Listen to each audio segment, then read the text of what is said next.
Selamat datang kembali pada acara Pernas JPHI hari pertama ini.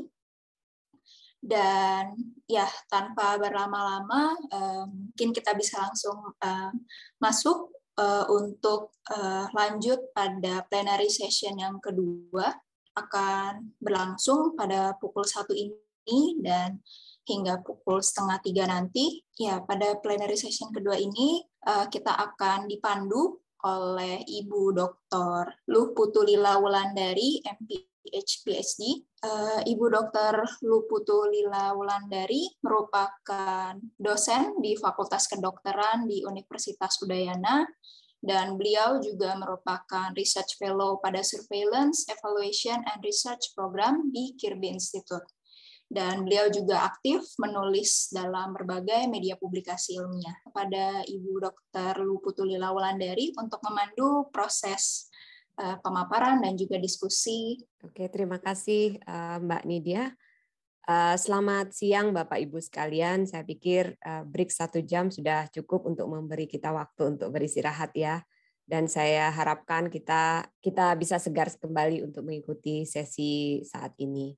Seperti disampaikan oleh Ibu Nidia bahwa saat ini di plenary session yang kedua, kita akan melakukan sesi ini selama 1 jam. Dan mungkin seperti yang Bapak Ibu lihat di slide tadi, akan ada 3 pembicara. Saya harapkan ketiga pembicara sudah hadir saat ini ya. Nanti kalau misalnya ada salah satu pembicara yang tidak hadir, maka kita akan skip ke pembicara berikutnya. Ada 3 pembicara di sini ya. Yang pertama adalah Ibu Dr. Dwi Oktavia TLHM Epid. Kemudian yang kedua ada Bapak Daniel Marguari Esos MKM. Kemudian yang ketiga adalah Ibu Evi Sukmaningrum MSI PhD. Kita mulai langsung saja untuk pembicara pertama itu Ibu Dr. Dwi Oktavia TLHM Epid. Beliau akan beliau akan memaparkan paparannya dengan judul dampak prioritas layanan COVID-19 pada layanan HIV di puskesmas dan rumah sakit.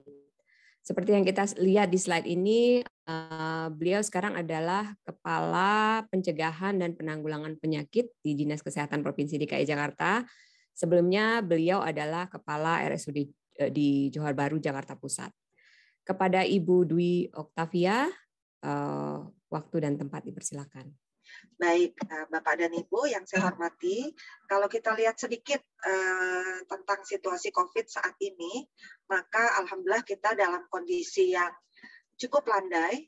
Kalau kita ingat, mungkin di periode Juli, Agustus yang lalu luar biasa sekali, kasus sangat tinggi di waktu itu, sehingga dalam 1 hari kita bisa mendapati jumlah tambahan kasus baru saja bahkan di ribuan. Bahkan pernah di 13.000 dalam 1 hari ya.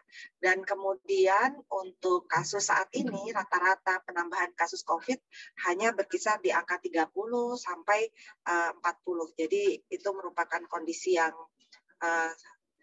sangat menjadi kabar baik untuk kita semua, tetapi kalau kita ingat COVID ini sudah membawa kita seperti naik jet coaster, kita tidak boleh terlalu senang dengan kondisi saat ini, berarti kita harus tetap waspada dan tidak boleh abai dengan protokol kesehatan. Apalagi kepada mereka yang mempunyai kondisi kesehatan yang terganggu sistem imunitas sehingga bisa menyebabkan lebih rentan pada saat tertular COVID dan kemudian menjadi relatif lebih berisiko untuk menjadi COVID berat.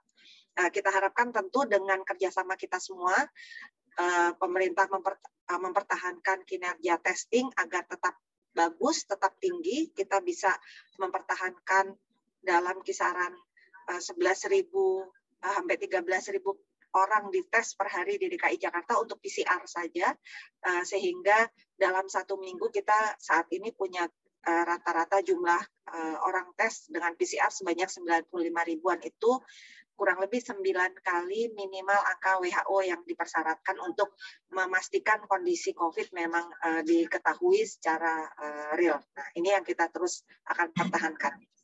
Baik, saat ini juga alhamdulillah kita sudah memasuki hampir 12 bulan ya, kita hampir 12 bulan kita menjalani kegiatan vaksinasi COVID. Kita mulai di Jakarta di tanggal 13 Januari, waktu itu kick off-nya oleh Pak Presiden sendiri yang disuntik pertama di Istana Negara, dan kemudian saat ini DKI Jakarta alhamdulillah sudah sebanyak 11 juta orang yang mendapat vaksinasi dosis pertama dan 9,4 juta orang yang mendapat vaksinasi dosis kedua. Sebagian di antaranya memang mereka yang juga yang tinggal bukan di daerah Jakarta tetapi vaksin di Jakarta. Jadi kita cukup baik juga, cukup puas juga dengan cakupan vaksinasi, tetapi saat ini kita perlu ditingkatkan lagi cakupan vaksinasi karena alhamdulillah kemarin kita sudah mulai vaksinasi pada anak usia 6-11 tahun. Jadi kita harapkan dalam beberapa minggu ke depan cakupan kita bisa naik lagi. Ada potensi sekitar 900.000 anak di Jakarta usia 6-11 tahun yang akan kita harapkan bisa menerima vaksinasi ini dengan segera dan tentunya dengan lengkap. Kalau jenis vaksinnya kita juga cukup mengapresiasi Bapak dan Ibu yang ada di Kementerian Kesehatan yang memberikan vaksin secara cukup untuk DKI Jakarta, tapi di luar itu juga kita sangat berterima kasih dengan kolaborator vaksin yang luar biasa di DKI Jakarta.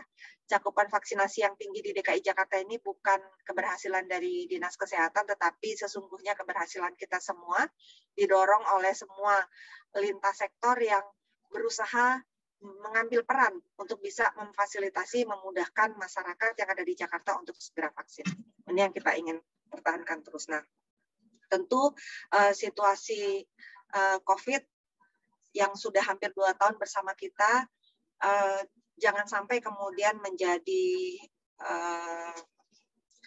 situasi yang mengabaikan atau merugikan bagaimana masalah kesehatan lain di DKI Jakarta yang sudah kita lakukan upaya-upaya pengendaliannya selama ini. Termasuk dalam program pengendalian HIV, kita tidak boleh sampai mengurangi kesempatan atau kemungkinan ODIF atau teman-teman kita yang berisiko untuk HIV dalam mengakses screening maupun layanan kesehatan. Dan tentu kita menjaga komitmen bersama, yaitu 3-0, yang kita harapkan bisa dicapai di tahun 2030. 2030 sudah tinggal 9 tahun dari sekarang untuk mencapai sebuah target yang cukup ambisius.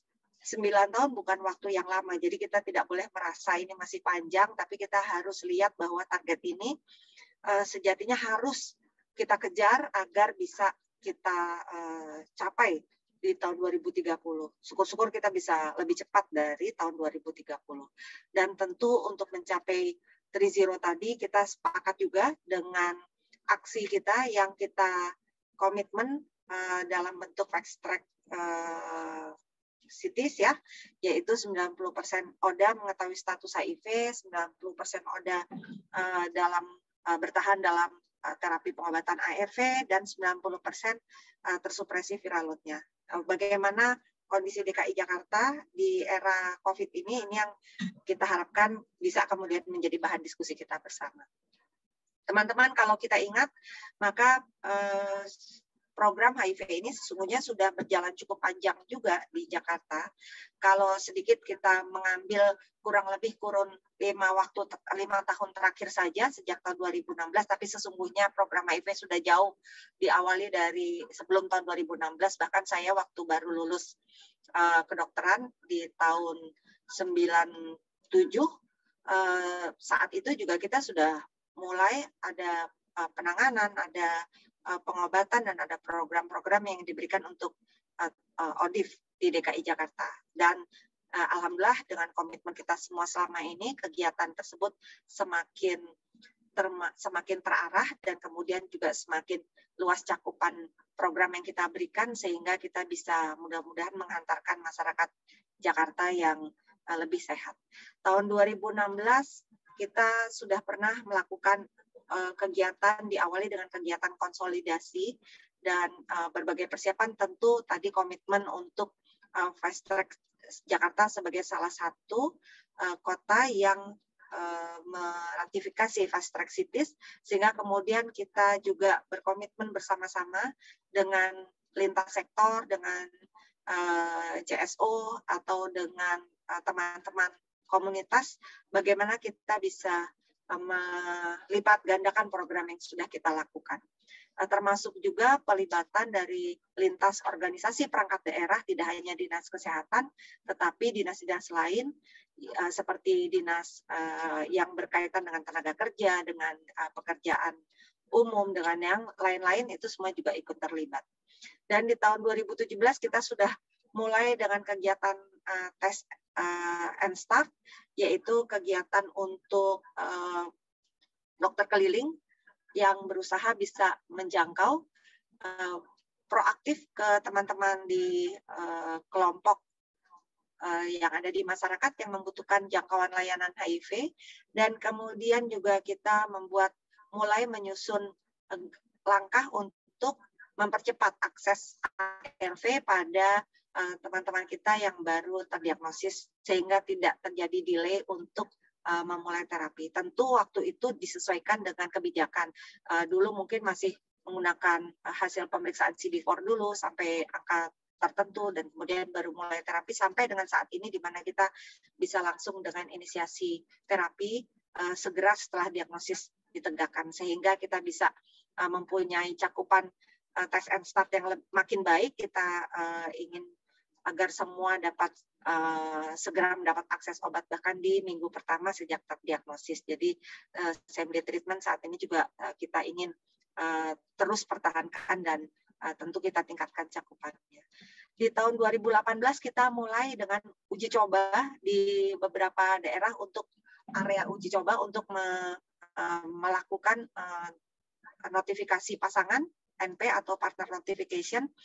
Awalnya kita merasa, mungkin sebagian masih merasa ragu apakah mau ODIF membuka statusnya dan mengajak pasangannya untuk melakukan tes, tapi ternyata dengan adanya hubungan kepercayaan yang baik yang sudah terjalin antara klien atau ODIF dengan petugas kesehatan di layanan yang memberikan layanan ARV, di layanan PDP, maka kita bisa lihat ternyata hasil notifikasi pasangan ini justru memberi kesempatan kita bisa mendapat tambahan kasus baru yang lebih tinggi dibanding kalau kita melakukan kegiatan penjangkauan pada teman-teman di kelompok populasi kunci.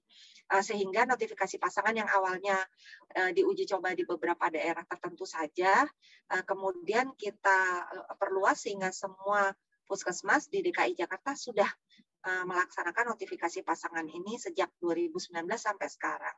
Demikian juga saya rasa layanan PDP lain yang di rumah sakit atau di klinik sudah lebih mengimplementasikan notifikasi pasangan sehingga kita bisa mendapat kesempatan lebih dini lagi untuk melakukan testing pada pasangan ODIF.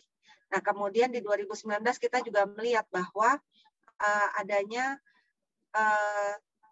teman-teman ODIF yang sudah pernah menjalani terapi tetapi kemudian lost to follow up atau putus berobat. Nah, ini kemudian yang dari 2019 kita berusaha tautkan mereka kembali agar semua ODIF yang masih tinggal di Jakarta dapat terakses kembali kepada layanan ARV. Tentu kita inginkan semua ODIF bertahan dengan patuh, mematuhi upaya pengobatan dengan baik sehingga masa produktivitasnya panjang sehingga tidak mengalami infeksi oportunistik, dan kemudian viral load-nya juga bisa tersupresi sehingga kita bisa memberikan kesempatan untuk teman-teman ODIF tetap produktif dan tetap beraktivitas seperti mereka yang bukan ODIF. Nah, ini yang kita ingin di 2019, 2020, 2021, dan seterusnya jangan sampai kemudian angka putus berobat kita menjadi tinggi, dan tentu di masa pandemi ini salah satu tantangannya adalah mempertahankan agar mereka yang sudah menjalani terapi ARV bisa tetap terakses obat dan mematuhi pengobatan dan tersupresi viral load-nya. Di tahun 2020 dengan adanya pandemi COVID, baik kita tidak ingin agar ketinggalan sehingga kita ingin bagaimana cara bisa memberikan akses obat. Kita mulai dengan multi-month dispensing. Pada ODIF yang mempunyai kepatuhan yang baik, kita berikan akses untuk bisa mengakses obat sekaligus untuk 2-3 bulan. Kepada mereka yang baru menjalani pengobatan, yang masih perlu diberikan konsultasi lebih intens atau belum diyakini tentang kepatuhannya, maka kita juga berinovasi memberikan layanan pengantaran obat ke rumah di masa pandemi COVID ini. Dan ini semua memberikan akses yang bisa terbukti mempertahankan akses berobat yang baik pada teman-teman ODIF kita. Sehingga kalau kita lihat saat ini walaupun dari sisi Kaskada mungkin masih ada perbaikan-perbaikan yang harus kita lakukan. Contohnya di gambar ini kita masih harus mencari hampir 25.000 orang yang sudah pernah menjalani ART yang saat ini masih kita berusaha jangkau kembali. Sebagian di antara mereka mungkin memang sudah tidak tinggal di Jakarta atau memang sudah tidak bersama kita lagi. Tetapi hasil viral testing dari mereka yang mengakses layanan ini di tahun 2021 sampai bulan Oktober ini cukup mengembirakan. Dari mereka yang mengakses tes ini, maka kita bisa lihat angka sebenarnya yang bisa mencapai lebih dari 90% ODIF yang mengikuti viral testing sudah tersupresi. Ini yang kita ingin terus pertahankan, yang menunjukkan bahwa kepatuhan berobat di masa pandemi ini tetap bisa kita pertahankan baik dan terbukti dari viral load yang juga tetap tersupresi dalam persentase cakupan ODIF yang menjalani testingnya juga cukup tinggi. Ini yang kemudian kita bisa buktikan bahwa program HIV ini tetap mendapat perhatian yang baik dari teman-teman program dan juga semua teman-teman yang terlibat dalam kegiatan ini, dan kita tidak menelantarkan ODIF di DKI Jakarta. Ini contoh-contoh data-data yang terkait dengan pemeriksaan viral load. Nah, jadi apa yang sudah dilakukan di tahun 2021 terkait dengan situasi pandemi dan bagaimana program HIV harus berusaha survive agar kita memberikan akses pengobatan yang baik dari semua range strategi, baik dari suluh, temukan, obati, pertahankan, kita berupaya memberikan inovasi agar di setiap area mulai dari akses testing sampai dengan mempertahankan ODIF pada terapi bisa berjalan dengan optimal. Kami sangat berterima kasih dengan teman-teman kolaborator yang mensupport upaya inovasi seperti memberikan dukungan biaya transportasi pada kurir atau driver online yang membantu layanan pengantaran obat dan sebagainya. Dan untuk update status juga kita bisa melihat bahwa di masa pandemi ini memang kita harus banyak berstrategi agar tidak terjadi penurunan akses dari kawan-kawan untuk melakukan testing. Juga kemudian untuk pendaftaran testing atau akses kepada testing yang menggunakan pendekatan teknologi informasi berbasis dengan aplikasi, baik yang mobile phone atau lewat web base, itu semua kita bisa justru mendapat kesempatan meluaskan, menggencarkan untuk akses kepada ODIF agar tidak perlu harus mengunjungi langsung ke fasilitas kesehatan, tapi bisa dijadwalkan atau melakukan tes secara mandiri dalam bentuk kuesioner dan kemudian baru mengakses tes di jadwal yang sudah disepakati. Jadi multi-month dispensing, kita melihat orang makin banyak yang bisa mengakses multi-month dispensing di masa pandemi ini, mulai dari uji coba sampai kemudian akhirnya bisa benar-benar terimplementasi dan cukup ajak sampai saat ini. Kita bisa melihat kepatuhan berobat yang tetap tinggi. Nah, ini juga untuk layanan Jack Antar, kita bisa lihat antara pengantaran dengan orang baru yang mengakses layanan Jack Antar ini semakin baik, semakin meningkat, berarti lebih banyak orang yang bisa mengikuti layanan ini.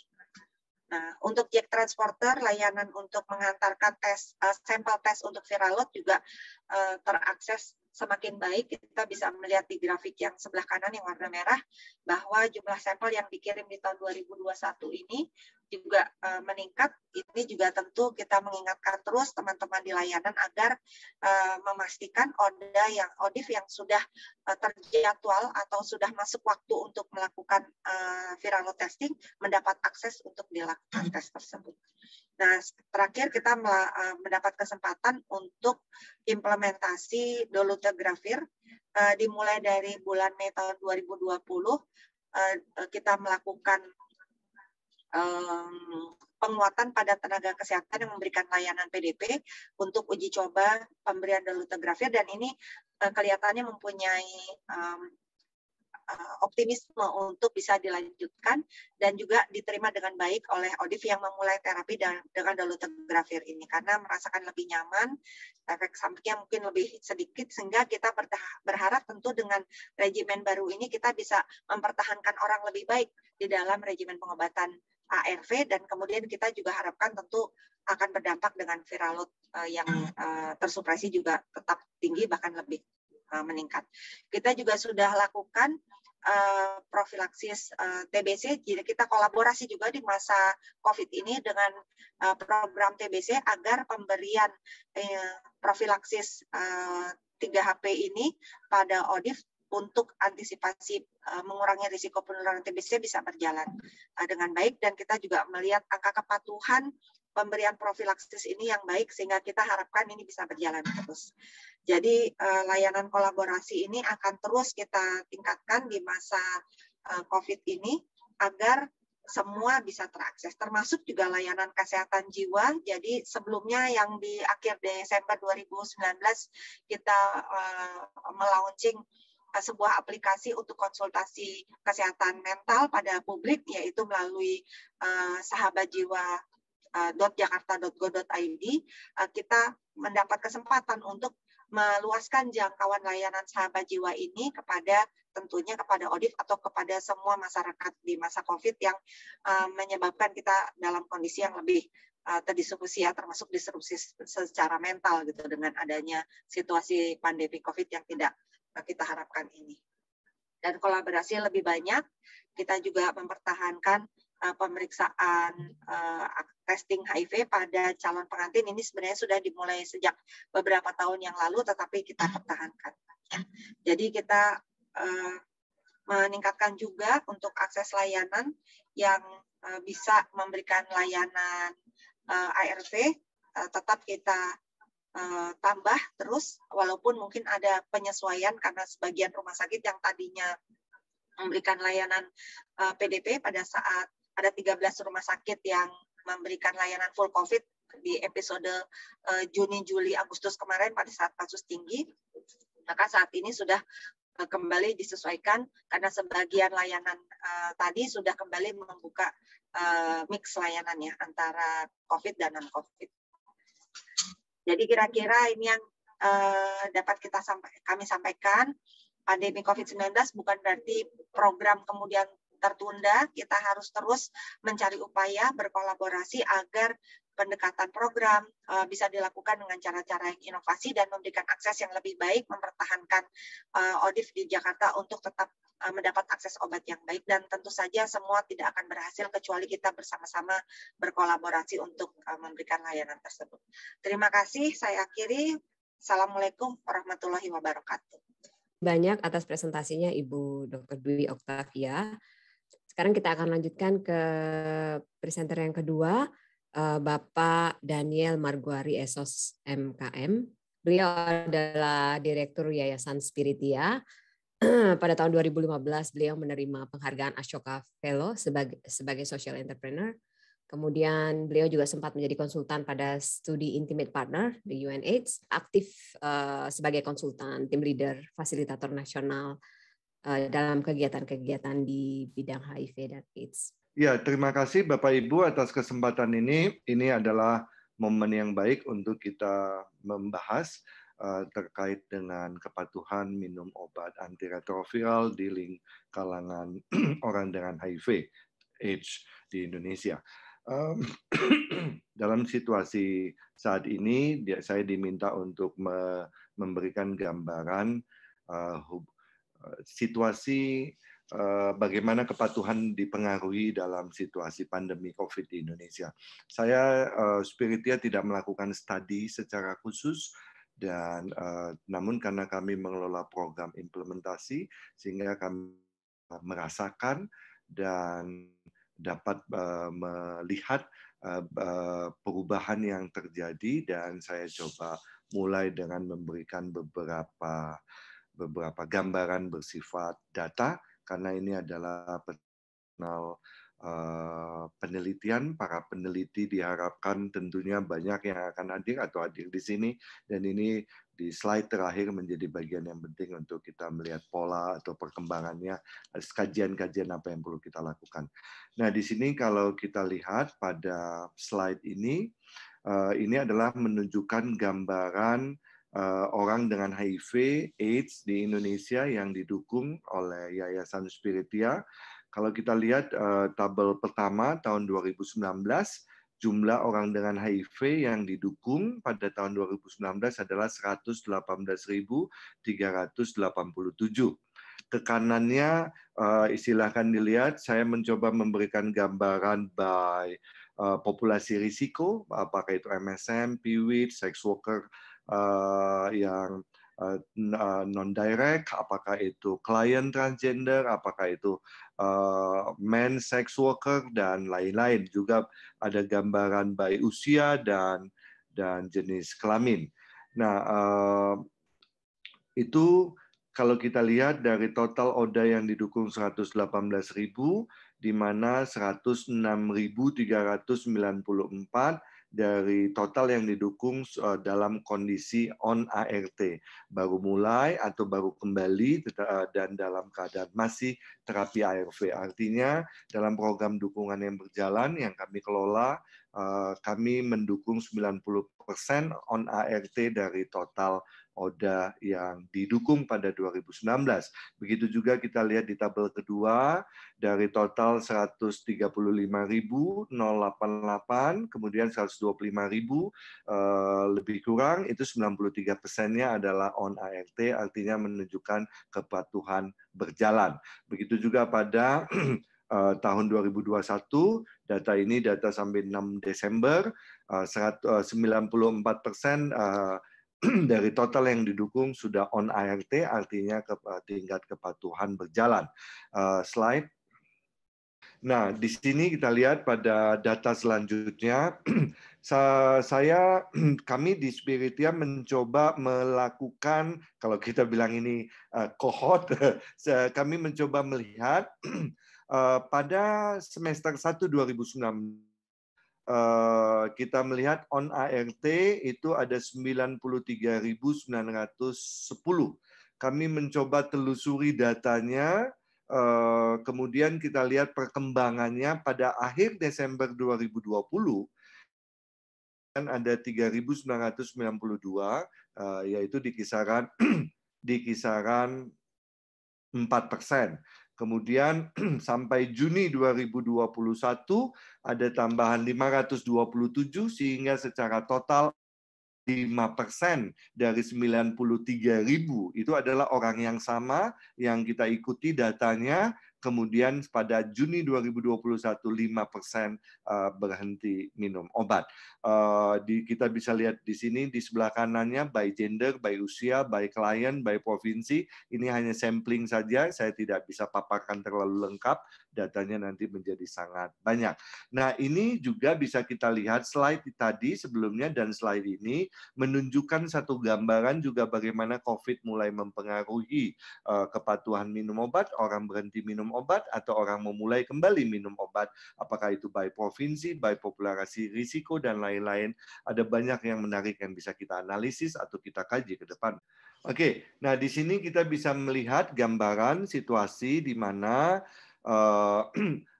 pada tahun, saya memberikan contoh, pada tahun 2019, semester 1 yaitu adalah periode Januari sampai Juni, di mana dari 12.379 ODA yang kami dukung pada saat itu belum on ART, belum memulai terapi. Kemudian pada tahun-tahun selanjutnya, terlihat, kita lihat selanjutnya 2.328, kolom kedua kita bisa lihat 2.328 memulai terapi ART. Nah, artinya adalah dari Juli 2019 menuju ke Juni 2021, kami berhasil hanya pada level kurang dari 20% mengajak, mempengaruhi teman-teman tersebut untuk terapi ARV.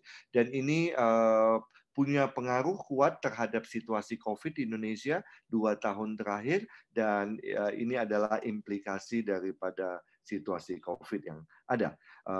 Ke kanannya bisa dilihat gambaran sebagai sampling saja kalau kita mau lihat by gender dan lain-lain. Loss follow up. Loss follow up di sini kami berhasil merujukkan dalam 2 tahun terakhir. Di sini kita bisa lihat sudah hampir 10.000 orang, lebih dari 9.000 orang kembali terapi ART by data 6 Desember. Oke, ini adalah data yang ditampilkan Kementerian Kesehatan dalam rapat beberapa hari lalu. Di sini kita bisa lihat newly diagnosis ODA itu 30.000 pada tahun 2021 Januari sampai Desember. Rata-rata setiap tahun dalam 3 sampai 5 tahun terakhir, temuan kasus HIV itu per tahun 40 sampai 50.000. Justru 1-2 tahun terakhir itu di atas sekitar 50.000 atau lebih. Nah, juga di sini kalau kita lihat on ART mulai inisiasi itu ada 26.000 yang pada umumnya biasanya lebih tinggi dari 26.000. Namun kita bisa lihat juga loss follow up cukup tinggi. Kalau saya tidak salah itu ada di angka, saya lupa angka persisnya, mungkin 15 sampai 17.000 orang yang berhenti minum obat dalam hampir 1 tahun terakhir. Tapi ini data juga kemarin menjadi diskusi, perlu dianalisis lebih hati-hati untuk kita melihat pengaruhnya dari berbagai aspek dan lain-lain. Saya hanya mencoba mengantarkan data ini dan saya tidak akan kupas. Saya yakin ada perwakilan dari Kementerian Kesehatan, ada sesi khusus, mungkin ada Ibu Nadia atau siapapun yang bisa mengangkat dan membahas lebih detail. Ya, 2 slide saya terakhir akan mengatakan adalah dari program implementasi yang kami lakukan, dapat saya katakan adalah faktor yang mempengaruhi kepatuhan minum obat. Pertama adalah dari kebijakan itu sendiri. Kebijakan pedoman yang terkait itu juga punya pengaruh. Di saat kita memulai terapi ARV itu, kita ingat sekali di bawah 200 CD4, kemudian naik menjadi 350, kemudian menjadi CD4 500, dan sekarang kita lakukan test and treat, dan ada lagi pendekatan yang lebih ketat adalah same day, artinya di hari yang sama. Namun, sudahkah kita mengkajinya? Apakah benar same day itu efektif, same day itu meningkatkan kepatuhan, atau same day itu memperburuk kepatuhan?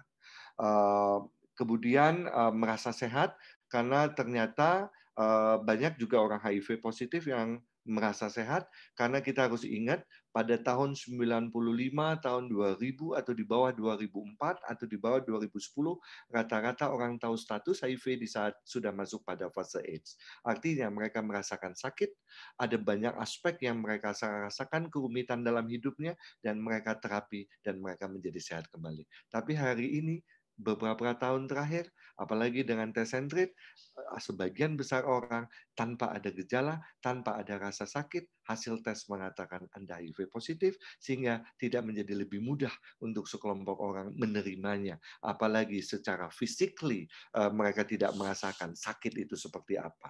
Atau benarkah saya memang sakit? Atau jangan-jangan ada faktor-faktor lain, karena kita tahu masyarakat kita tidak mempunyai pengetahuan baik seperti kita terkait dengan HIV. Ada banyak aspek-aspek lain, saya tidak akan bedah, tapi Anda bisa lihat di slide ini, karena masyarakat kita juga tidak terlalu dekat dengan dunia medical.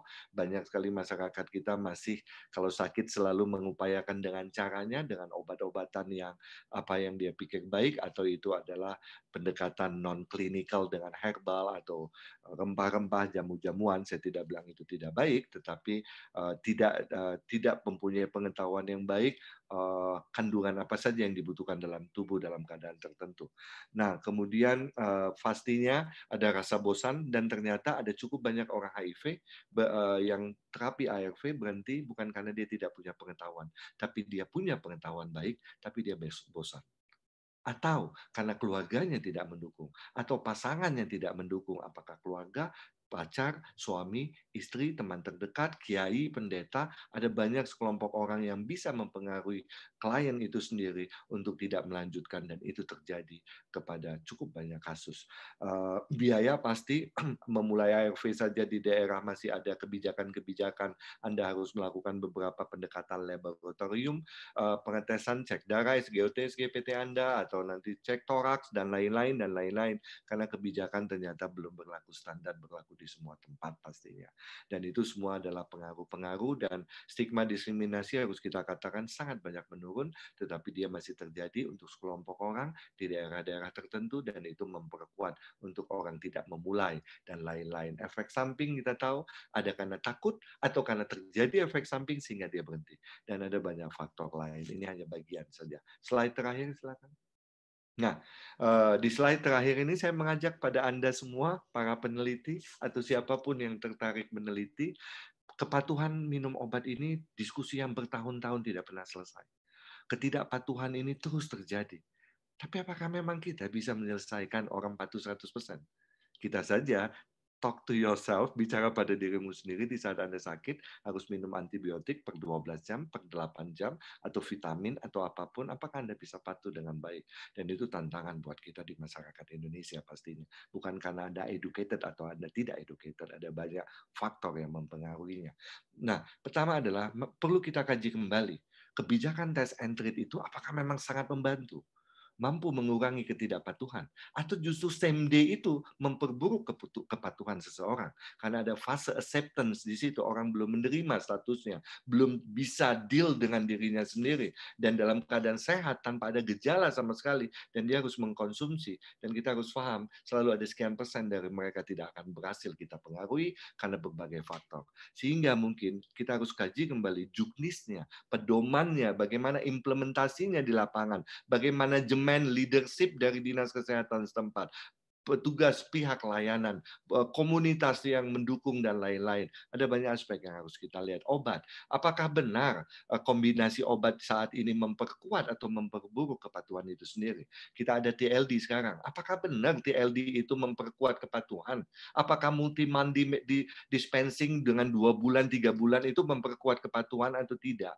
Nah, studi-studi perlu kita perkuat untuk kita bisa membuktikan. Karena kita perlu lihat ada berapa bottleneck sebetulnya persoalan, karena kita nggak bisa menyelesaikan one fits for all, satu pendekatan untuk semua, sehingga ada perlu banyak pendekatan-pendekatan yang kita lihat. Baik populasi risiko terbesar yang mana yang membuat ketidakpatuhan terjadi? Di MSM di Jakarta, MSM Jakarta pada usia 25-35 tahun di Kota Bandung, atau itu TG, atau itu perempuan heteroseksual, atau siapa, atau kombinasi sekelompok orang, dan ada faktor apa lagi, atau itu anak, atau itu usia remaja, atau rata-rata lelaki di atas 50 tahun, atau benarkah geografis punya pengaruh? Apakah provinsi padat penduduk, karena kota besar, atau karena pegunungan, atau karena itu di tepi laut, atau karena jarak yang luar biasa, ada biaya di situ? Apakah benar ketidakpatuhan dipengaruhi hanya orang-orang miskin yang tidak patuh, atau justru orang-orang ekonomi baik yang tidak patuh, atau ada faktor lain? Apakah edukasi benar? Ternyata banyak orang bosan yang educated. Ada banyak aktivis HIV yang HIV positif juga berhenti dengan kesadarannya. Jadi ada banyak faktor sosial seperti saya bilang. Saya ingat sekali teman dekat saya, salah satu teman kerja spirit ya, aktivis sangat terkenal, menikah, kemudian suaminya bilang, Anda berhenti, dan dia berhenti. Begitu juga teman yang lain, pastornya bilang, Anda berhenti, dan dia berhenti. Jadi ternyata edukasi tidak satu-satunya pelindung Anda untuk bisa patuh. Ada banyak faktor yang lain. Nah, teman-teman, Bapak Ibu semua, saya mengangkat topik ini untuk mari kita berpikir. Perlu banyak studi-studi yang kita lakukan. Karena kita tidak bisa berbasis asumsi, kita harus berbasis data, apakah itu kuantitatif, kualitatif, mari kita lihat. Karena kepatuhan bisa ditingkatkan kalau kita tahu bottleneck-bottlenecknya, masalah-masalah di tingkat lokal, di populasi tertentu, dari usia tertentu dan banyak aspek seperti saya katakan. Kira-kira itu, mudah-mudahan saya tidak melebihi dari 15 menit. Terima kasih, selamat siang Bapak Ibu semua. Terima kasih Bapak Daniel. Sangat tepat waktu ya presentasinya. Sudah ada juga komentar untuk Bapak, tapi kita simpan saja dulu sampai presentasi berikutnya selesai. Untuk presenter berikutnya, Ibu Evi Sukmaningrum. Sebentar. Ibu Evi Sukmaningrum, MSI PhD. Beliau akan mempresentasikan tentang komorbiditas dan kesehatan jiwa pada orang dengan HIV dan populasi kunci. Seperti yang kita lihat di slide ya, beliau adalah peneliti senior dan kepala PUI PT PPH Unika Atmajaya sejak tahun 2015. Beliau juga pengajar di Fakultas Psikologi di universitas yang sama sejak tahun 98. Menyelesaikan program doktoral di UIC pada tahun 2015. Kemudian terlibat juga di Fogati Indonesia Program Koordinator dari 2018 sampai sekarang. Dan sampai sekarang aktif meneliti dan menjadi konsultan untuk isu-isu HIV, AIDS, nafsa, dan kesehatan jiwa. Dia juga koordinator peneliti dan pengabdian masyarakat di HIMSI Banten. Kepada Ibu Evi Sukmaningrum, waktunya kami persilakan 15 menit ya Bu. Baik, terima kasih. Terima kasih Dr. Wulan. Apa kabar? Baik, selamat siang Bapak Ibu sekalian. Saya akan mempresentasikan deg-degan. Jadi saya akan presentasikan beberapa hasil telah saya dari studi-studi yang telah ada terkait dengan isu kesehatan jiwa. Izinkan saya untuk share screen. Iya, apakah sudah terlihat? Iya. Mungkin judul saya agak sedikit berbeda supaya lebih menarik gitu ya. Jadi kesehatan jiwa pada orang dengan HIV. Kenapa saya ada tambahannya gitu? Karena ini yang sering terucapkan, teringat, bahkan terpublikasikan, tapi pada kenyataannya masih sering terabaikan. Dan itu memang yang terjadi ya pada isu kesehatan jiwa ini pada orang dengan HIV. Nah, mungkin saya singkat saja karena kalau saya dengar paparan dari pagi sampai hari ini semua juga sudah memvalidasi bahwa dengan adanya pengobatan itu terbukti meningkatkan ekspektasi hidup, harapan hidup, menurunkan angka penularan sebagai upaya untuk mengakhiri epidemi, sehingga fast track-nya jadi sekarang faster track nih, faster dari sebelumnya. 95 harus percepatan intervensi, inovasi lebih memadai, dan sepertinya kalau dengar dari paparan sebelum-sebelumnya itu sejak pandemi itu juga banyak inovasi yang dilakukan dalam berikan layanan. Namun pertanyaannya sejauh mana target tersebut bisa tercapai ketika hingga saat ini itu masih kendala akses ya. Kita aja temanya kan akses untuk semua gitu, tapi justru ini akses yang masih tidak equal dan dipengaruhi oleh determinan sosial juga, isu stigma khususnya, dan juga tantangan lain yang juga sering kali terabaikan, masalah kesehatan mental pada mereka, dan baik yang hidup dengan HIV atau yang punya resiko tertular atau terinfeksi HIV, itu juga hambatan signifikan sebenarnya dalam mencapai target tersebut. Dan di sini HIV sebenarnya bukan isu kesehatan, saya kasih kurung ya, fisik gitu, karena kadang-kala definisi sehatnya WHO itu jadi suka kelupaan bahwa itu tuh holistik gitu ya.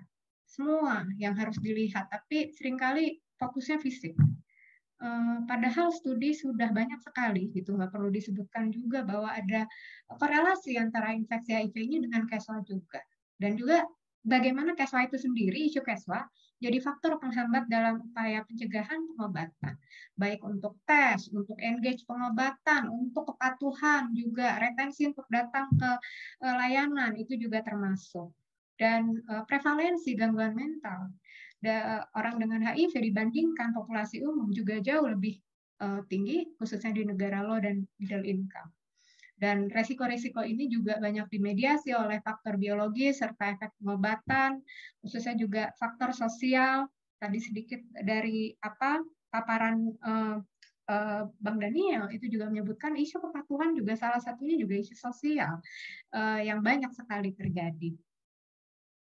Nah, ini saya coba hanya ambil sedikit dari beberapa studi yang sudah terpublikasikan, bagaimana nanti Anda bisa juga elaborasi nih paper yang menarik sekali gitu ya, dan ide bunuh diri itu ditemukan pada kalau dilihat dengan detail dari 20 orang partisipan itu menunjukkan adanya suicidal ideation. Jadi ada ide-ide untuk bunuh diri, dan lebih lanjut ada independent variable yang menjadi kontributor ide bunuh diri ini, yaitu gejala depresif dan juga ternyata penggunaan evapirense. Sehingga direkomendasikan perlu screening awal psikopatologi, kemudian ketika memang sudah teridentifikasi ada keluhan, ada riwayat, ada gejala pasien itu mengalami depresi, maka penting untuk penggantian regimen ART itu untuk direkomendasikan untuk penggantian yang lain, sehingga itu bisa salah satu upaya preventif ide-ide bunuh diri, dan juga meningkatkan manajemen pengobatan dan perawatan serta pengelolaan HIV pada pasien tersebut. Kemudian studi lainnya juga sepertinya Dr. Evi ini nanti juga akan ada di salah satu sesi ya. Jadi tentang bagaimana faktor yang berasosiasi dengan simptom depresi, dan simptom depresi terjadi pada kelompok yang berpenghasilan rendah dan on treatment ART selama 1-5 tahun, dan juga terjadi pada kelompok LSA. Ya, kalau mungkin di sini kaitannya juga bagaimana pengobatan ARV itu sendiri. Tadi saya ingat apa yang disampaikan Pak Daniel, bahwa dalam pengobatan itu kan ada yang namanya treatment fatigue ya, dan itu juga yang menjadi pemicu untuk putusnya obat ketika apalagi kemudian support sistemnya tidak berkembang dengan optimal.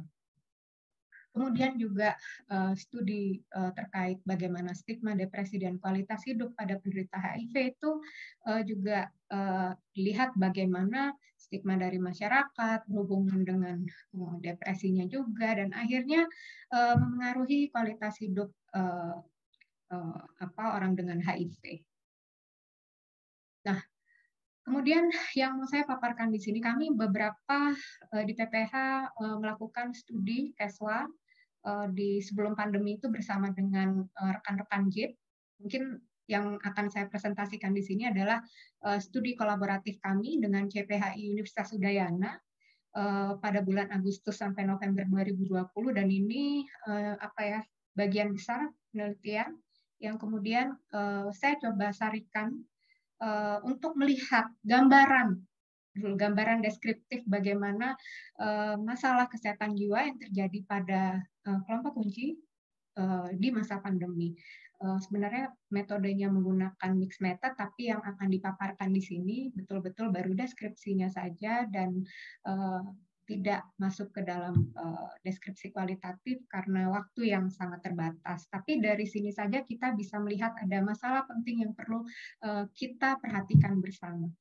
Dari total 3.372 partisipan dari kelompok kunci di area Jabodetabek, Bandung, Yogyakarta, dan Bali, terdapat sebanyak 900 partisipan dengan status HIV positif. Kami juga dibantu oleh rekan-rekan komunitas untuk melakukan survei penyebaran kuesioner ini secara online. Dan saya langsung masuk ke hasil di sini untuk melihat screening kesehatan mental sebagaimana direkomendasikan oleh Kementerian Kesehatan. Kami menggunakan SRQ 29 dan mengidentifikasi dalam 30 hari terakhir apa gambaran simptom psikologis yang terjadi. Di sini saya masukkan dalam prosentase karena tadinya kalau dengan angka akhirnya jadi tidak berimbang karena MSM jadi tinggi sekali, seolah-olah MSM itu yang paling tinggi tuh mengalami simptom psikologisnya gitu ya. Padahal itu karena N-nya besar. Secara total N-nya 900, tapi memang jumlah dari MSM teman-teman LSL itu paling besar dibanding dengan kelompok lainnya. Tapi kalau dilihat penyebarannya, bagaimana simptom neurosis itu muncul, itu mereka menyatakan bahwa dalam 30 hari terakhir itu menunjukkan simptom-simptom tersebut. Ya, ini termasuknya juga ada salah satunya adalah cemas, takut, ya, gelisah, mudah iritasi dan sebagainya. Ini lebih besar dibandingkan dengan yang menjawab tidak. Jadi sebagian besar ya. Lalu untuk penggunaan dan kayaknya kalau kita lihat seluruh teman-teman dari kelompok kunci ini sama ya, semuanya lebih dari sebagian besar mengalami hal yang sama di masa pandemi ini. Kemudian gambaran penggunaan zat psikoaktif memang 8%, ya, di mana yang paling tinggi dari teman-teman PIWID. Lalu untuk gambaran simptom psikotik di mana sudah mulai ada simptom halusinasi misalnya, kemudian delusi, itu juga lumayan ketika kita lihat simptomnya muncul gitu. Bahwa ini belum sampai ke level diagnosis ya, karena ini masih screening, tapi kita bisa lihat bahwa 39% menyatakan ya, dan kebanyakan dari seluruh kelompok partisipan ini lebih dari 30% yang menunjukkan. Dan yang paling tinggi adalah simptom PTSD. Dan kalau dilihat dari riset-riset yang telah dilakukan di masa pandemi, memang simptom PTSD itu paling tinggi. Gitu. Untuk populasi umum saja terjadi juga demikian. Dan untuk teman-teman partisipan di sini itu 60%. Ya, jadi itu paling tinggi di antara simptom lain yang muncul. Rasa ketakutan, kemudian pikiran-pikiran yang kemudian negatif itu muncul gitu. Jadi justru ada yang dikaitkan dengan trauma. Traumanya itu sendiri termasuk juga kehilangan orang-orang yang dicintai selama masa pandemi itu sendiri. Dan kemudian kami juga mencoba melihat gambaran stres, kecemasan, dan depresi dengan menggunakan DASH21 yang brief screening. Itu juga bila kita lihat di sini stresnya juga termasuk kalau yang biru itu normal, yang tengah itu yang ringan sampai tengah, dan kemudian yang kuning itu parah sampai sangat amat parah. Memang kalau dilihat di sini kategori normal itu masih lebih tinggi, akan tetapi kita juga perlu mulai memperhatikan bahwa golongan merah dan kuning ini kalau dijumlahkan lumayan tinggi ya, untuk stres utamanya dan untuk anxiety. Untuk depresi memang di antara stres dan cemas itu paling sedikit, tapi biasanya manifestasi simptom yang muncul antara cemas dan depresi itu seringkali overlap gitu dalam kasus-kasus yang sering terjadi. Ya. Nah, kemudian dengan kondisi seperti itu, kami juga menanyakan, kira-kira teman-teman ini pernah nggak sih dapat informasi tentang casual selama masa pandemi? Rupanya lebih banyak yang menjawab tidak pernah. Jadi ini saya tidak persentasekan semua karena total yang menjawab dari 900 hanya 569 gitu ya. Artinya mungkin sebagian bingung jawab apa ya, kayaknya antara iya dan tidak gitu ya. Tapi di sini justru banyak sekali, lebih dari sebagian besar itu tidak pernah mendapatkan informasi tentang kesehatan jiwa atau isu-isu psikologis. Dan pernahkah Anda mengakses? Ternyata juga sebagian besar tidak mengakses layanan casual. Ya, jadi hanya 38% yang pernah mengakses.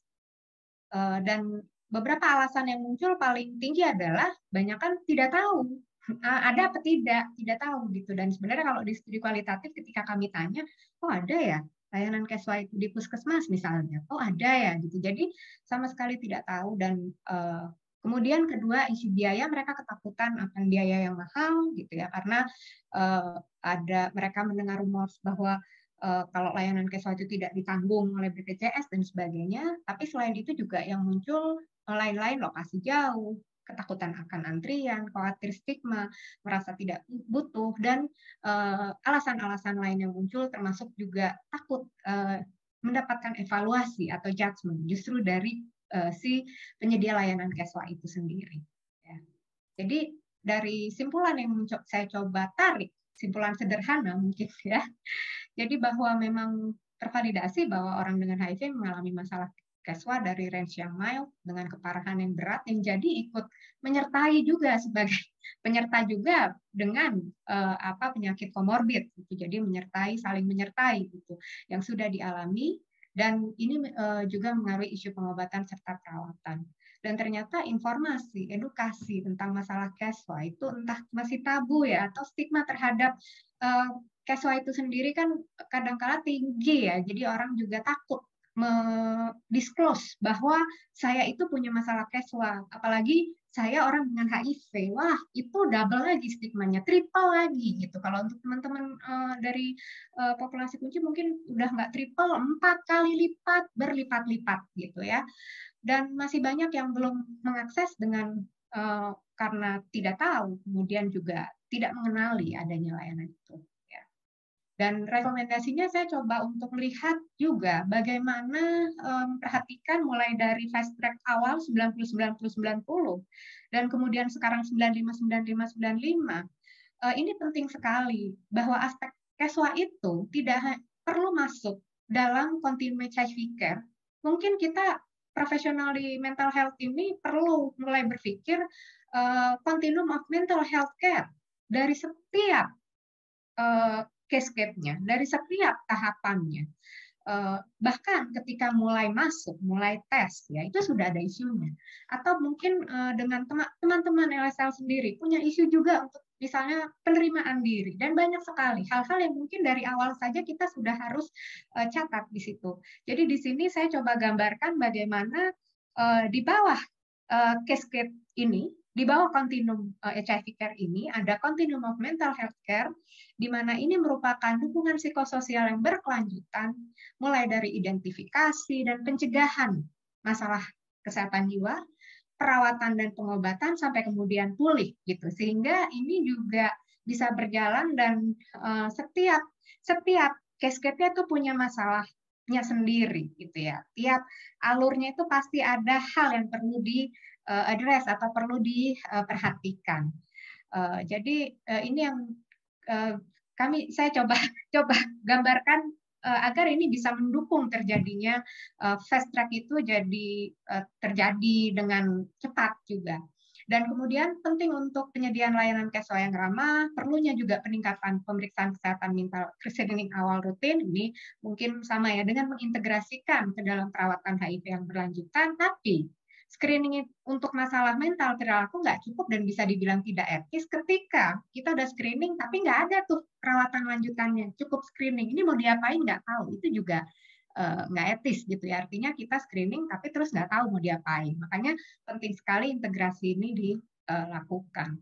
Dan tentu saja dengan yang sudah inovasi yang terjadi dan sekarang ini bagaimana perawatan integrasi perawatan kesehatan mental ke dalam perawatan primer itu juga pendekatan yang menjanjikan. Tentu saja dengan SDM yang terbatas di perawatan primer itu perlu juga ditawarkan pendekatan yang efektif, entah itu task shifting, perawatan bertahap, jadi mulai mana yang memang perlu dirujuk ke jenjang berikutnya, mana yang tidak, dan juga dengan teknologi seperti e-counseling. Sepertinya setelah pandemi ini e-counseling itu sudah berjalan dengan lancar, termasuk juga intervensi casual berbasis internet.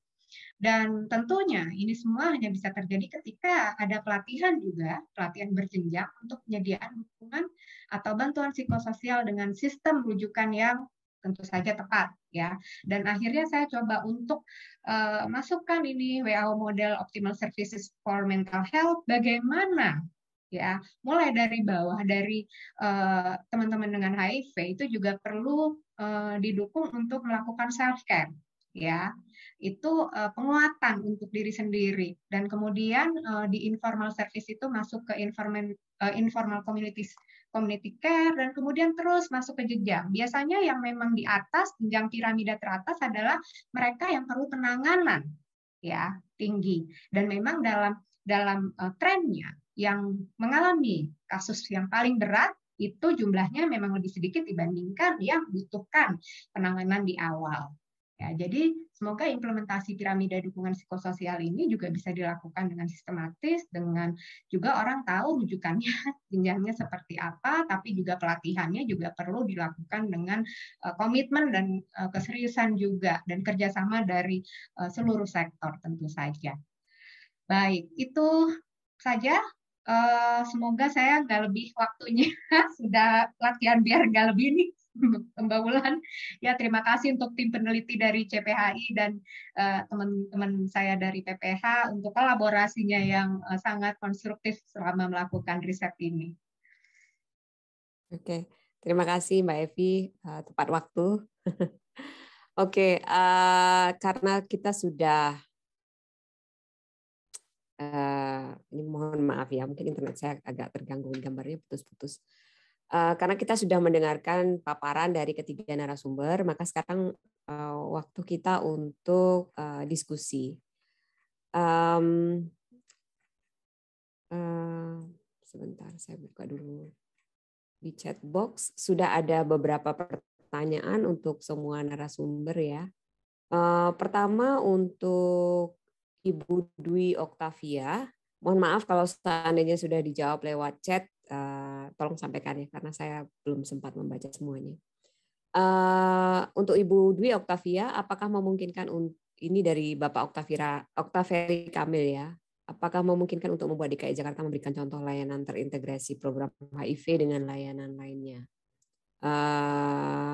Kemudian ada komentar juga membuat layanan program HIV/AIDS terhubung dengan berbagai program atau layanan yang ada di DKI, perlindungan perempuan dan anak, layanan konseling keluarga, layanan manajemen kasus untuk pelayanan sosial, layanan pendidikan luar sekolah atau kesempatan untuk mendapatkan pelatihan atau pendidikan vokasional, program pendidikan luar sekolah dan kelompok budaya, dan lain-lain. Jakarta memberikan contoh linking keterkaitan program HIV/AIDS dengan berbagai layanan bidang lainnya. Apakah bisa dijawab, Ibu? Ini panjang sekali, mungkin saya tidak perlu membaca semuanya komentar di bawahnya. Mungkin Ibu juga sudah bisa melihat pertanyaan beliau. Jadi intinya apakah memungkinkan untuk DKI memberikan contoh layanan terintegrasi program HIV dengan layanan lainnya. Mohon maaf, Ibu masih mute. Ibu Dwi. Ya, baik, terima kasih Bu Lila. Mohon maaf, ada sedikit distract dari kegiatan Zoom lain. Biasa kalau kita saat ini Zoom-nya bisa paralel. Jadi tentang apakah ada kemungkinan untuk bisa kolaborasi, maka bisa integrasi. Jadi di fasilitas kesehatan tentu kita berusaha agar layanan HIV ini bisa dipahami oleh semua unit terkait di layanan fasilitas kesehatan. Sehingga pintu masuk dari klien, mulai dari akses testing, itu bisa dari semua channel. Kemudian untuk integrasi dalam arti bersama dengan program lain sudah diupayakan juga tadi sebagai contoh bagaimana kolaborasi dengan TBC, kemudian juga bagaimana kolaborasi program bisa dengan kesehatan jiwa, sehingga tadi juga data-data yang disampaikan Bu Evi menarik sekali, karena memang untuk secara umum kondisi pandemi sudah menyebabkan disrupsi, sehingga kemampuan adaptasi pasti bervariasi tiap orang, dan bisa jadi tadi data-data menunjukkan semua akses tersebut harusnya bisa dikelola secara teknis berdasarkan semangat kolaborasi di fasilitas kesehatan. Secara pendekatan manajemen, atau pendekatan programatik, maka di Dinas Kesehatan mendorong agar koordinasi antar program itu juga terjadi. Termasuk juga dengan layanan maternitas katakan, sehingga semua pintu yang bisa memberikan akses kepada masyarakat yang membutuhkan bisa kita buka, dan semua tenaga kesehatan paham tentang adanya layanan-layanan yang bisa diberikan di fasilitas kesehatan. Demikian Bu Lila. Oke, terima kasih Ibu Dr. Dwi Oktavia. Semoga Pak Oktavia Kamil sudah puas dengan jawabannya. Kemudian ada juga pertanyaan dari Bapak Andre William ya. Saya pikir ini untuk Ibu Dwi juga. Jadi pertanyaan beliau, langsung saja saya ke pertanyaan ya. Ini tentang notifikasi pasangan. Itu menurut beliau kan ada plus dan minusnya ya. Dan minusnya beliau memberikan komentarnya pada chat box. Kemudian yang menjadi pertanyaan adalah bagaimana konseling dan pendampingan untuk orang dengan HIV yang memiliki pasangan serodiskordan dan keharusan melakukan tes HIV supaya tidak menjadi masalah keretakan rumah tangga. Kemudian bagaimana jika klien itu adalah seorang pekerja seks dan bagaimana cara menjangkau pasangannya. Kemudian begitu juga dengan klien dari komunitas LGBT. Apakah benar-benar bisa berhasil? Mohon penjelasannya Ibu Dwi.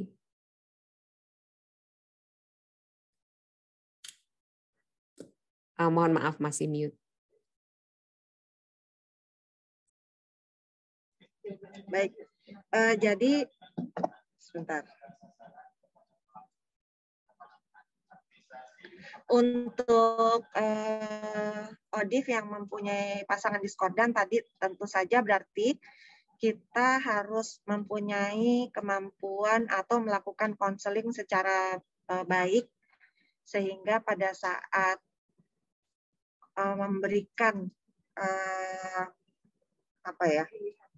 memberikan pilihan untuk melakukan tes pada pasangan itu bisa dipahami dengan baik, dan kemudian kalau ternyata hasil memang baik hasil pada pasangan ternyata juga positif atau tidak sampai menyebabkan terjadinya perpisahan atau perceraian, dan semua itu saya rasa memang butuh layanan konseling yang baik. Tenaga konselornya berarti juga harus terus diasah untuk kemampuan memberikan konseling, dan kemudian juga bagaimana semua tenaga yang ada di fasilitas kesehatan, tidak hanya tenaga kesehatan, tetapi juga termasuk psikolog klinis yang berpraktek di fasilitas kesehatan bisa memberikan pelayanan. Intinya kembali bagaimana kegiatan konseling ini diberikan dengan adekuat oleh tenaga kesehatan yang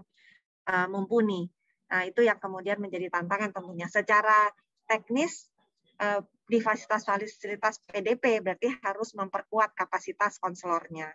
Secara pendekatan besar, berarti bagaimana programatik, bagaimana kita bisa mengkolaborasikan tadi kegiatan-kegiatan untuk program HIV dengan kegiatan yang melakukan penguatan pada sisi kesehatan mental. Jadi kolaborasinya juga harus terjadi baik di sisi teknis maupun di sisi penguatan programatiknya.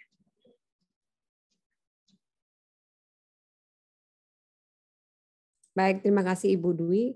Untuk pertanyaan berikutnya Bu, yang terkait dengan pekerja seks atau komunitas LGBT.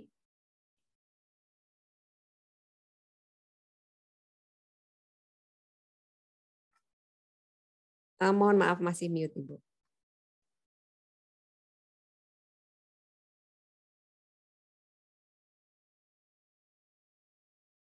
Ibu ya, Dwi. Tadi karena di host yang boleh unmute, jadi saya coba unmute sendiri, tidak bisa barusan.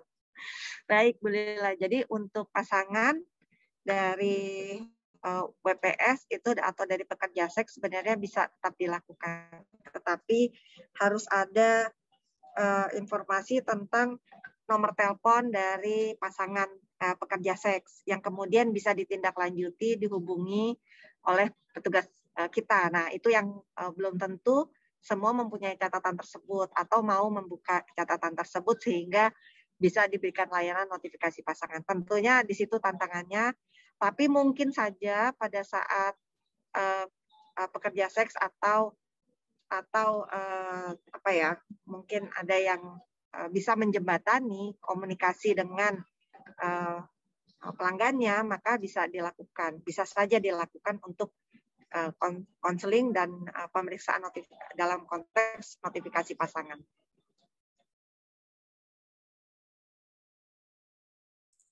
Baik, terima kasih Ibu Dwi. Semoga yang bertanya sudah cukup puas dengan jawaban Dr. Dwi Octavia. Untuk pertanyaan berikutnya, saya pikir ini komentar ya untuk Spiritia. Cukup panjang komentarnya dari Bapak Andre William juga. Mungkin Bapak Daniel bisa membaca di chat box. Ini terkait penulisan orang dengan HIV/AIDS, orang dengan HIV atau ODIF dengan ODA. Apakah ingin diberi jawaban atas komentar tersebut, Pak Daniel? Oke, silakan. Mohon maaf masih mute. Panitia tolong di unmute untuk Daniel.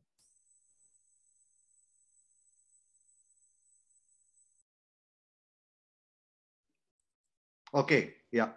Terima kasih panitia.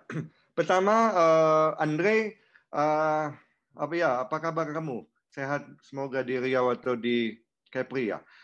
Pertama saya ingin menanggapi untuk topik NP. Andre, mungkin kamu tidak dapat update yang baik. NP itu saat ini yang program yang berjalan tidak hanya untuk heteroseksual, pasangan heteroseksual, termasuk juga pasangan ODA, pasangan LSL, dan lain-lain. Program itu saat ini berjalan, temuan kasus dari NP itu 29-30% positif rate-nya. Kalau kita bandingkan pada populasi LSL saat ini, positif rate-nya kurang dari 10%. Hanya 6-7% atau lebih rendah. Sex worker, TG, PWID itu kurang dari 5%. Mungkin 4-3-2%. Dan pasangan ODA itu 29-30%. Spiritia sudah menjangkau, merujukkan ribuan pasangan ODA ke testing, hasilnya 29-30%. Dan ini sangat menjanjikan kalau kita mau membongkar gunung es, apalagi program penjangkauan di Indonesia berfokus pada populasi risiko tinggi, tidak pada populasi heteroseksual, di mana programnya penuh dengan keterbatasan. Ini salah satu cara untuk me-reaching lebih banyak populasi heteroseksual, dan yang kedua adalah menemukan kasus. Itu Andre. Yang kedua, Andre, pertama saya harus mengklarifikasi, kita belum pernah ada kesepakatan di Indonesia oleh para ahli kementerian untuk menggunakan kata ODIF. Siapa yang mengatakan, mana dokumen resmi yang mengatakan kita menggunakan kata ODIF? Tidak ada sampai hari ini. Walaupun ada literatur internasional dari UNH menggunakan people living with HIV. Kenapa Spiritia menggunakan kata ODA? Mungkin saya harus lengkapi. Spiritia menggunakan kata orang dengan HIV, orang dengan AIDS, orang dengan HIV dan AIDS disingkat ODA. Saya dan Spiritia tidak pernah menggunakan istilah ODIF saat ini, tetapi menggunakan kata orang dengan HIV. Tidak disingkat. Kenapa kita harus meningkat dengan satu pendekatan yang baru yang belum disepakati oleh berbanyak pihak, dan jangan lupa 500 kabupaten di Indonesia, ribuan orang di Indonesia sudah berpuluh tahun mendengarkan istilah orang dengan HIV. Kalau kita mau merubah, komitmen harus terjadi dari semua pihak. Kebijakannya harus jelas, tertulis, semua pihak menggunakan istilah yang tepat dan dijalankan dengan konsisten. Tapi tidak mengkontra satu sama lain, hanya membuat kepusingan di daerah. Ini bukan hanya untuk Andre, untuk banyak pihak. Saya ingat sekali beberapa bulan lalu berdiskusi cukup alot dengan salah satu aktivis ODA di Indonesia. Dan dia mengatakan, nggak bisa Bang, karena literatur UNH saja sudah menggunakan people living with HIV. Nggak ada AIDS-nya di sana, jadi kita pakai ODIF. Minggu lalu saya ngobrol, enggak Bang, saya nggak pakai kata ODIF, saya juga nggak mau pakai kata ODIF, saya pakai orang dengan HIV. Nah, jadi di antara kita saja tidak ada satu konsistensi, di pemerintahan saja, di komunitas saja, di donor saja, masih menggunakan berbagai istilah. Menurut saya jangan bertengkar di topik ini. Ada pekerjaan yang lebih besar. Tapi untuk klarifikasi, Spiritia menggunakan kata orang dengan HIV, benar bagi Anda HIV, orang dengan AIDS bagi Anda AIDS, orang dengan HIV dan AIDS, karena program kami mengelola program menjangkau kedua populasi tersebut. Dan istilahnya masih saya gunakan orang dengan HIV AIDS, karena saya memang belum bersedia menggunakan kata ODIF. Apakah mengganti ODA menjadi ODIF lebih baik, atau memunculkan stigma baru? Kita belum pernah sepakat untuk itu. Nah, itu tanggapan saya terhadap Andre. Silakan, Mbak. Ada lagi? Oke. Terima kasih Pak Daniel. Sebenarnya ada lagi komentar terkait dengan ODIF ini ya. Tetapi karena kita hanya punya waktu sekitar 6 menit dan masih banyak pertanyaan lagi yang lain yang mungkin perlu kita jawab juga, maka saya skip komentar tentang itu. Nanti mungkin Bapak Mokhtar Kobaralin yang bertanya terkait ini bisa menghubungi beliau langsung ya. Pertanyaan selanjutnya dari Bapak Oktaveri Kamil.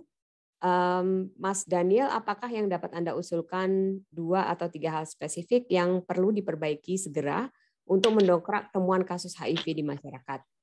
Dan kedua, yang bisa diperbaiki untuk menekan loss to follow up di tingkat nasional ataupun di DKI Jakarta. Satu lagi, bagaimana pendapat Anda untuk integrasi layanan dalam program HIV/AIDS dengan layanan dan program lain di luar HIV? Ya. Ya, thank you Ferry. Pertama adalah menurut saya mungkin kita harus memahami dulu dari awal, atau kita sepakati dulu dari awal. Berapa sih temuan, berapa sih estimasi orang dengan HIV di Indonesia, orang HIV dan AIDS di Indonesia itu ada di angka 500 ribuan. Berapa sih saat ini data kasus di Indonesia? Kalau saya tidak salah sudah ada di angka 400 atau lebih, atau mendekati 400.000. Apa artinya? Kita sudah membongkar hampir 80%. Benar, sisa 20-an% tetap harus dibongkar.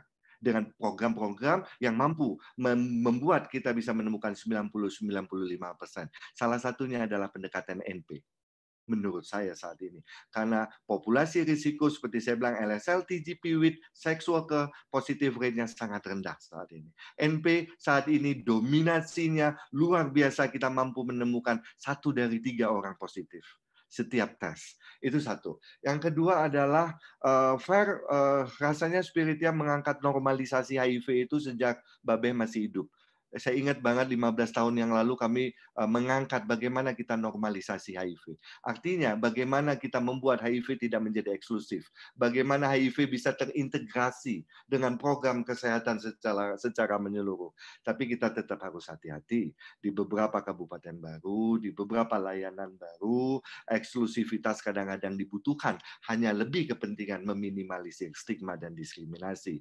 Nah, itu menurut saya. Dalam konteks loss follow up, tadi di 2 slide terakhir saya sudah angkat. Kita perlu buat kajian-kajian. Karena ini adalah berbasis diskusi studi, mari kita buat studi, tidak asumsi. Tidak hanya mengatakan apa yang kita pikir. Apa sih penyebab terbesar? Tentu ketidakpatuhan tidak satu faktor tunggal. Ada banyak beberapa faktor. Dan kita harus jawab satu persatu. Dan mungkin ada isu-isu lokal di sana. Menurut saya, slide saya terakhir tadi sudah mencoba mengakomodirnya. Mudah-mudahan menjawab. Terima kasih. Baik, terima kasih Pak Daniel. Untuk berikutnya saya bacakan pertanyaan untuk ketiga narasumber ya. Dari Bapak Oktaveri Kamil juga. Pertama, apa 2 tantangan terbesar untuk pencapaian triple 95? Kemudian apa yang dibutuhkan untuk membuat fast track target dapat dicapai? Dengan performa yang sama seperti 10 tahun terakhir, kira-kira berapa persen yang akan kita capai dari 395 ini? Oke, mungkin saya persilakan Ibu Dr. Dwi dulu untuk menjawab. Operator mohon di-unmute. Terima kasih. Jadi tantangan terbesar dari pandangan kami ya pada prinsipnya adalah ODIF itu yang terdiagnosis harus sesegera mungkin bisa kita akseskan dan memulai tantangan ARV, sehingga tadi kita harapkan dengan regimen yang baru, dengan penelitian-penelitian yang di usulan-usulan penelitian tadi yang disampaikan Pak Daniel bisa kemudian ditindaklanjuti. Jadi bagaimana penguatan atau perbaikan program ini kita bisa lakukan berlandaskan basis bukti ya, sehingga kita bisa harapkan memang perbaikan yang signifikan membawa perubahannya. Kemudian tentu penanggulangan dengan ART dan perubahan perilaku harus dilakukan dengan komit dan juga konsisten.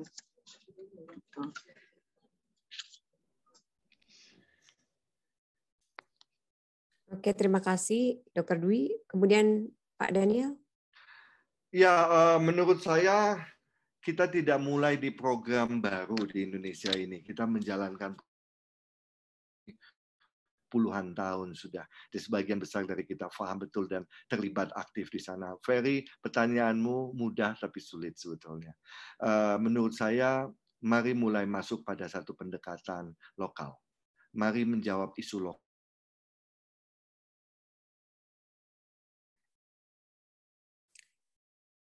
Kalau apakah distrik? Oke. Mohon maaf tadi saya mendengar agak terputus koneksi. Saya masih boleh bicara atau? Ya, silakan. Ya, menurut saya adalah mari mulai memperhatikan lokal konteks. Sekali persoalan-persoalan bersifat lokal yang tidak bisa kita selesaikan karena semua cara berpikir adalah mengembangkan kebijakan, strategi, pedoman, program dan lain-lain bersifat nasional, tapi kurang kuat dalam pendekatan-pendekatan inovatif dan adaptif dan fleksibilitas menyesuaikan kebutuhan lokal.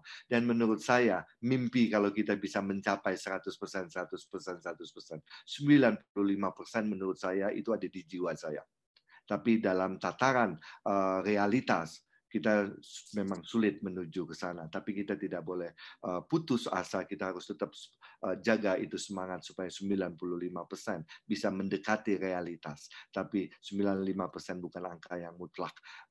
Itu dapat dipenuhi karena selalu ada banyak faktor indirect. Kita harus lihat faktor ekonomi, faktor pendidikan, faktor jarak, faktor geografis, ketersediaan obat. Ada selalu banyak faktor yang tidak berhubungan langsung, tetapi dia mempengaruhi kepada ketidakpatuhan. Dan itu selalu masih menjadi sebagian masalah di lingkungan kita bertahun-tahun. Mudah-mudahan terjawab. Itu satu lagi tadi ada komentar terkait program penjangkauan karena ini bukan topiknya. Teman, siapapun Anda, kalau ada kecurangan di luar sana laporkan ke saya. Email saya terbuka, whistleblower mekanisme di Spirity Anda karena saya tidak akan membiarkan ada kecurangan. Setiap satu angka adalah manusia dan tidak akan pernah kita biarkan dia menjadi capaian kalau dia bukan manusia yang dijangkau dan diintervensi.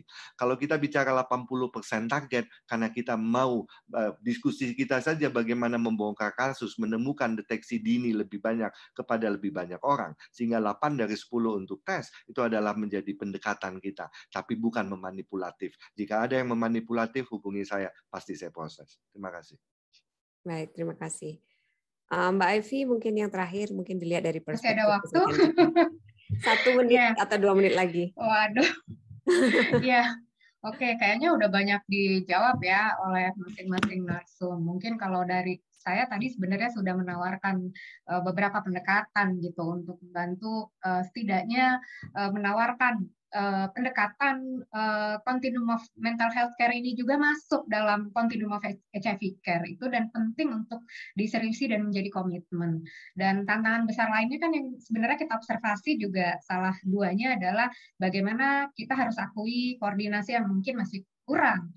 Responsibility ini belum di-share gitu ya, sepertinya gitu ya. Kerja mungkin masih kebanyakan sendiri-sendiri. Itu singkatnya. Tapi juga saya nyambung dengan pertanyaan Bapak Ferry Kamil di bawah tentang bagaimana situasi layanan keswa di masyarakat. Mungkin yang dimaksudkan di sini ketika kita ngomong informal, layanan keswa informal, itu kan juga yang belum banyak digerakkan. Itu yang saya selalu tadi sampaikan di awal, isu keswa, baik untuk teman-teman dengan HIV maupun secara global, itu adalah isu yang left behind gitu. Dan kenapa mulai mengaktifkan dari berbagai macam ragam informal masyarakat ya dimanapun lapisannya gitu, karena dari riset yang sudah ada pun yang pertama modal sosial, kemudian juga dukungan sosial dan jejaring sosial itu adalah hal yang paling berkontribusi untuk status kesehatan seseorang, dan bagaimana kalau itu kita kuatkan, itu juga akan membantu sebenarnya paling tidak menurunkan hambatan-hambatan yang terjadi dalam proses pengobatan dan perawatan tersebut. Begitu dengan cepat dan singkat. Terima kasih Mbak Evi. Iya, singkat tapi padat ya.